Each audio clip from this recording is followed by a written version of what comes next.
The NFL playoffs starting up in just a few days. Extremely excited for Super Wildcard Weekend, and we are here to bring you all of the picks for the six games, going on this weekend. 2 on Saturday, 3 on Sunday, and the first ever Wildcard Monday Night Football game. First really playoff game on Monday night, actually, capping off with Arizona at LA on Monday night. So that should be exciting. It's going to be a fun weekend of football. But Pooch Crew, thank you for being here for episode 127 of the Poogie Podcast. If you have not done so already, please subscribe. Please go find us on your preferred podcast streaming platform. If the videos are too long to sit down and watch, you can go find us on Spotify, Google, iHeart, all that good stuff, Apple even. So just go find us wherever is convenient for you. But nonetheless, thank you for supporting this channel. If you have not done so already, go check out episode 126 of the podcast. We recapped the Jaguars-Colts matchup from Week 18, the Jaguars spoiling the Colts playoff chances with a 26-11 victory, and we had a lot of good comments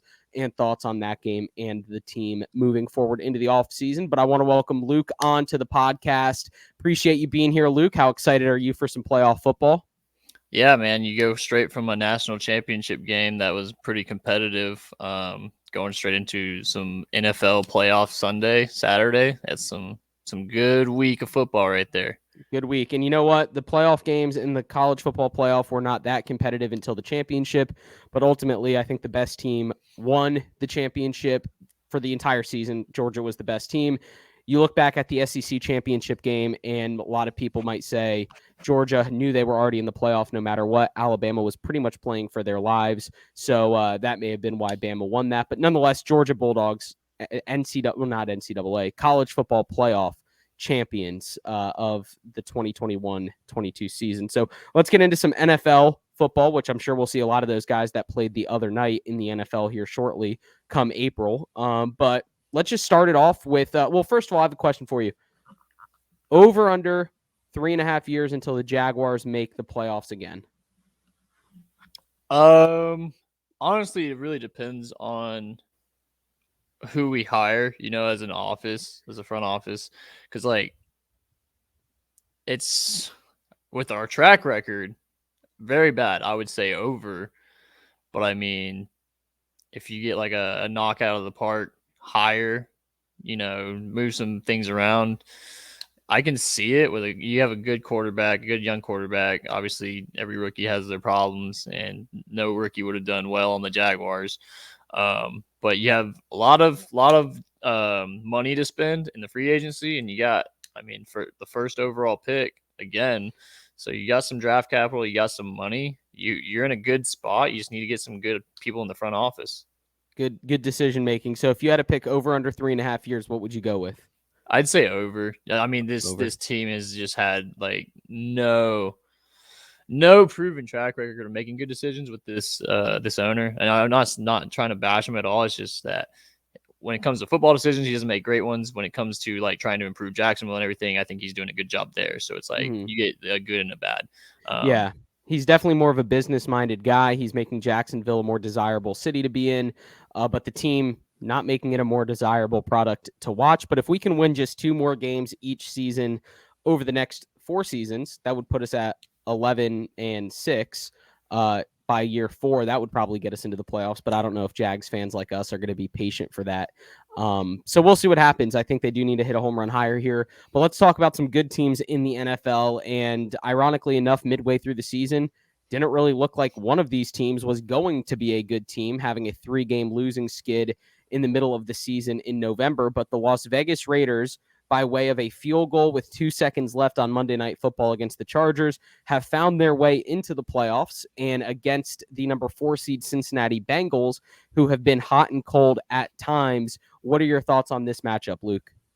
Yeah, the Raiders have been looking pretty good as of late. And like you said, halfway through the season, they had, that whole thing with John Gruden getting fired or canned for whatever he did 10 years ago. So it's kind of like you're in turmoil, and maybe it rallied them at some point to come together and say, hey, we're going to win. Doesn't matter. He didn't make the team. We make the team. But I also do like the Bengals. Jamar Chase is on beast mode now. What would he have, an insane stat line for fantasy owners like 2 weeks ago, 3 weeks ago, like Yeah, 50, he won a 60. lot of people some fantasy championships. He's going beast mode right now, and honestly, I would say he should be rookie of the year. So you really can't, when there's a connection that good with a quarterback and a receiver. It's hard to stop. Like Devontae Adams and Aaron Rodgers, it's hard to stop whenever those two are on the same page. Yeah, and it's not often that we see teammates from college get an opportunity to play together in the NFL, which gets me excited for when Travis Etienne comes back to play with Trevor Lawrence here in Jacksonville. But we talked about that skid in the middle of the season.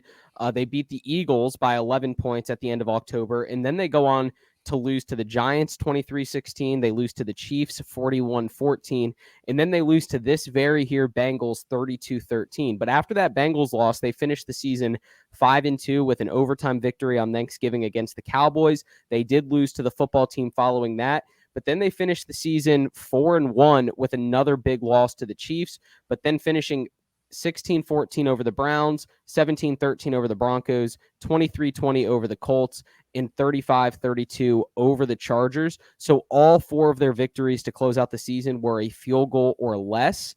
I think that's something to keep an eye on in this game as well. They haven't really won games in big fashion over the last 2 months. They haven't blown teams out really at all this entire season. So that's something to look for in this matchup. I don't really know if they have any pieces, if the Raiders have any pieces that you look at and say that guy's going to show up and dominate. Josh Jacobs has had a subpar year. Obviously, the receivers, they have Bryan Edwards, who has kind of been a mediocre wide receiver for them, but they just honestly, we say it every year about certain teams. They've just found ways to win.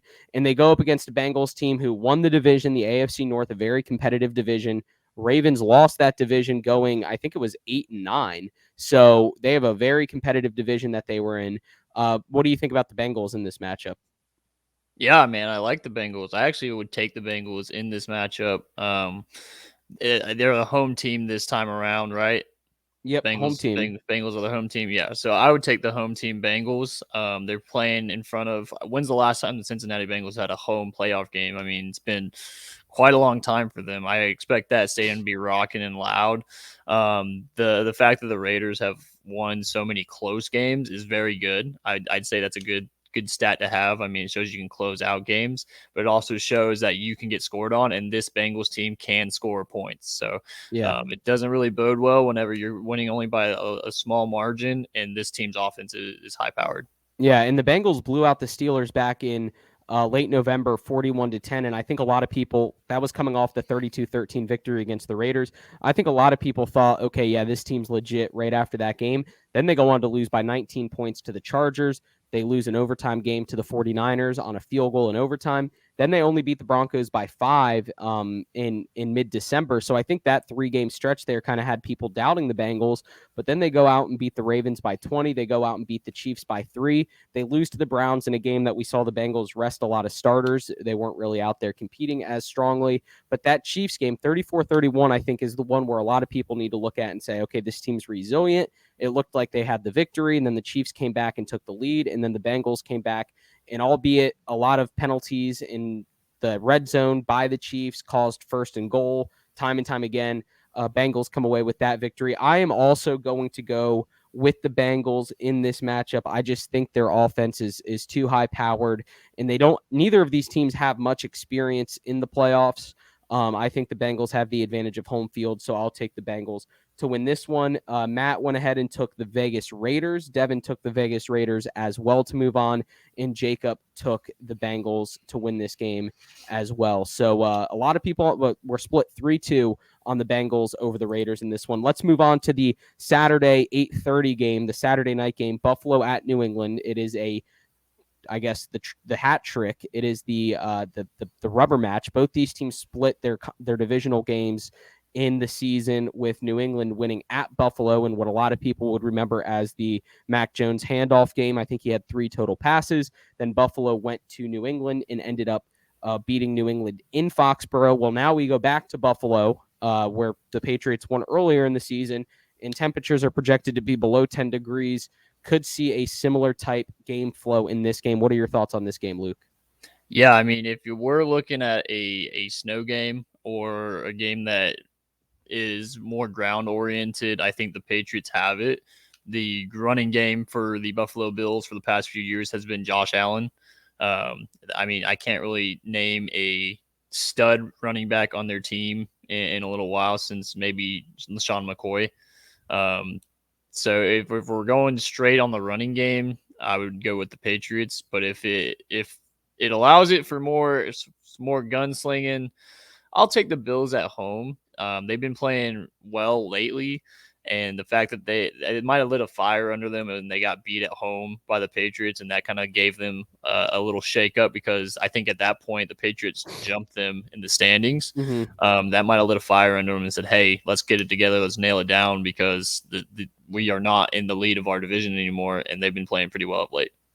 Yeah, it's interesting because outside of the Jaguars game in late December, early January, 50-10, the Patriots lost 3 of their last 4 games, including 27-17 to the Colts, 33-21 to the Patriots, and then 33-24 to the Dolphins as well. So they're kind of a cold team right now if you look at the grand scheme of things, going 1-3 in their final 4. And the Bills, like you mentioned, are kind of in an opposite situation right now, where they lost to the Patriots back in early December. They lost 14-10, obviously.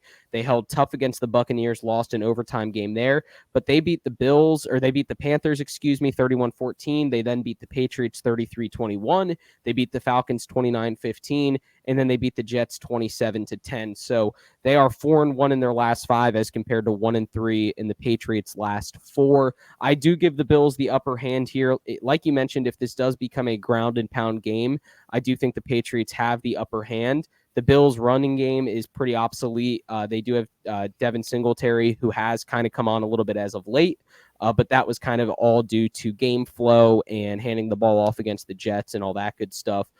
So it's going to be an interesting one to watch. I think both these teams obviously dislike each other, and the Patriots are ultimately kings of the AFC East, but the Bills feel like it's their time to kind of take the crown away from the Patriots. And if they're not careful, and if they don't, make it far in the playoffs or win a Super Bowl, the Patriots are right behind them. Mac Jones is only going to get better. That team is only going to get better. So they do have to be careful moving forward in this division, the AFC East.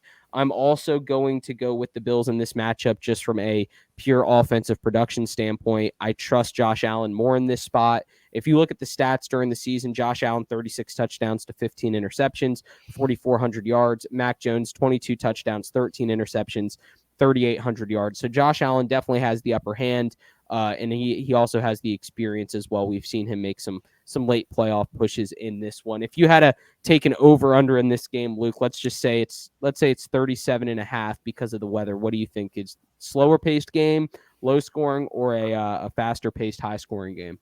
I think it's a knockout, drag-out kind of game. It's going to be low-scoring for me, especially it's a night game. If it's cold, players are going to be stiff. It's going to get to them a little bit. So I think it's going to be both defenses play pretty well, especially Bill Belichick in the playoffs. So I think it's going to be a low-scoring game for me. I agree, and I would even go as far to say I don't think either of these teams reach 20 points in this game. I think it's going to be a 17-16 game, maybe 17-14, 16-13, something along those lines in this game. So Buffalo takes it overall. And to finish off the AFC side, Kansas City hosts the Pittsburgh Steelers, who on Sunday morning had a 9% chance to make the playoffs when they woke up to go play the Ravens in Baltimore on Sunday. The Jaguars beat the Colts and pretty much knocked the Colts out of playoff contention. Pittsburgh takes care of business against the Ravens in a game that looked like it could have easily ended in a tie. Chris Boswell knocked in the game-winning field goal in overtime in that game. And then to finish off Sunday night, the Chargers and the Raiders, like we mentioned earlier, almost finished in a tie, which would have knocked the Steelers back out of playoff contention. Nonetheless, the 8-7-1 or 8-8-1, 8-8-1 Steelers, I think, end up making the playoffs, barely squeaking in. Big Ben has not hung it up yet. He's got one game left against these Chiefs. What do you think about this matchup?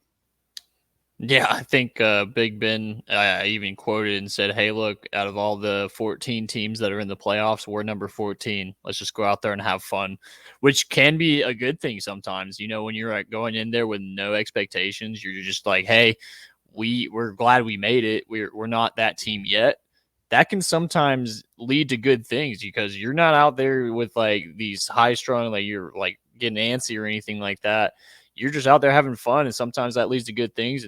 But I do think like they're gonna get probably the doors blown off of them. So Yeah, I mean, the one thing the Steelers have had this season has been a pretty reliable defense, and Najee Harris is a pretty reliable rusher.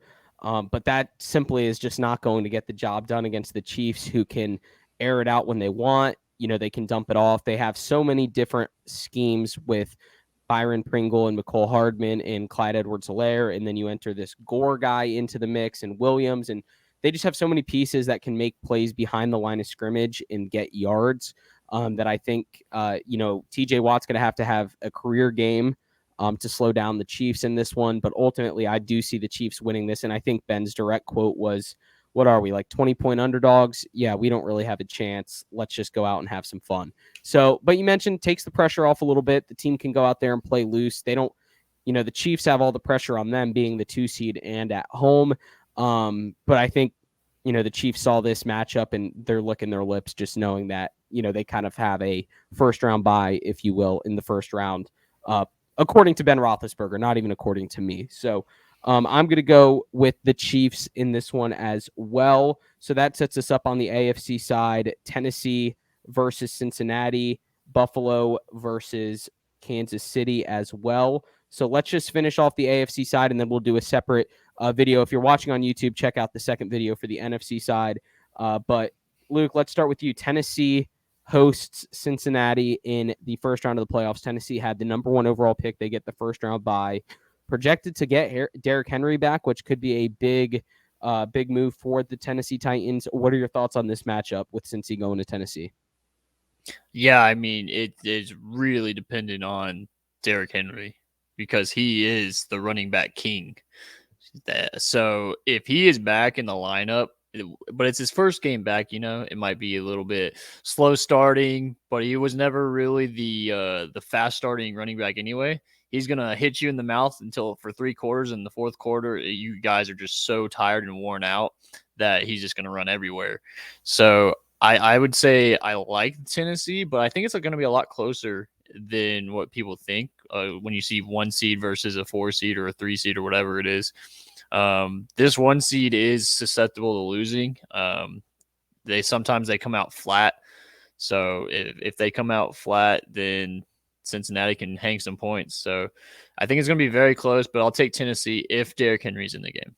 Yeah, and I think what's interesting is I've never bought into the Titans being good, and I don't know if that's me being a Jaguar fan and a Titan hater. I don't typically hold biases like that against a team, but this team really has not shown me anything special as far as proving to me they should be a number 1 seed. It was a down start for the Kansas City Chiefs. Some of the other teams in the AFC that are typically 12, 13 win teams kind of had off seasons. The whole year in the AFC, people were beating everyone, which set up for a wonderful Sunday of controversy and just craziness. So Titans nonetheless do get the number 1 overall pick in this game, or do get the number 1 overall seed in these playoffs.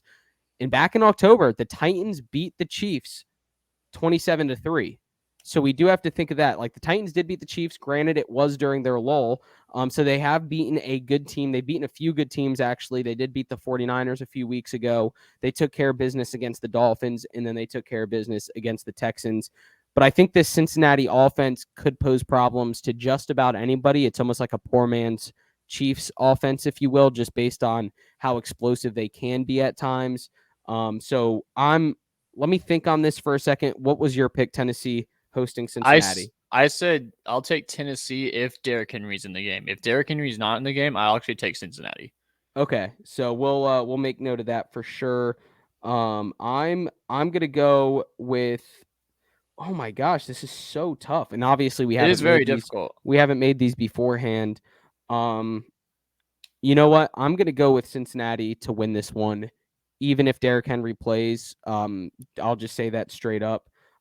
Just for the bracket purposes, I think Cincinnati does have what it takes on offense. Let's go Buffalo hosting Kansas City. We both have that matchup as well. Buffalo hosting Kansas City. Who you got in this one? Yeah, I think this one's really tough too. I mean, they played, and what was it? It was a very close game. It was like 3 points or something like that when they played each other This season. Yeah, they played this season earlier. I think it was 27-23 Yeah, or something like. Titans. Oh wait, Buffalo, Kansas City. Yeah, well, no, 38-20. Buffalo Okay. destroyed the Chiefs, and yeah, and that was in Kansas City. So Buffalo already knows what it takes to win in Kansas City. Yeah.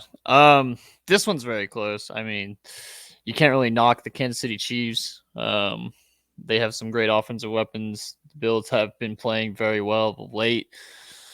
I'll actually take the Buffalo Bills in this one. They'll get over that hump. I think the Kansas City Chiefs are kind of like their kryptonite. I mean, they took them out of the playoffs last year. So I think they get over the hump this time. They've been playing well of late. They're just going to keep it going. Give me the Buffalo Bills. I'm gonna go with Kansas City in this one, and here's why. I think the rough spurt during the season that the Chiefs had, where everyone was kind of writing them off, and they're not the same team as they used to be. I think that can kind of help a team get stronger. When you look at uh, the adversity that they faced, and if the Chiefs weren't playing their best football during the season and they were still winning games, that scares me for when they are playing their best football. And it seems as of late they have been playing their best football. So I think the Chiefs do win this one. I mean, they've been kind of rolling teams over the last few weeks of the season, and we took a look at it.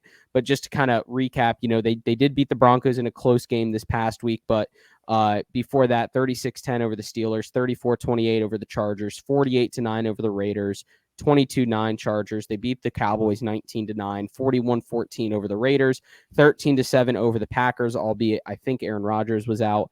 I'm going to go with the Chiefs here. I think earlier in the season, the Titans caught the Chiefs at the wrong time for the Chiefs and beat them. And that was the same spurt, same 3-game stretch as when the Bills played them.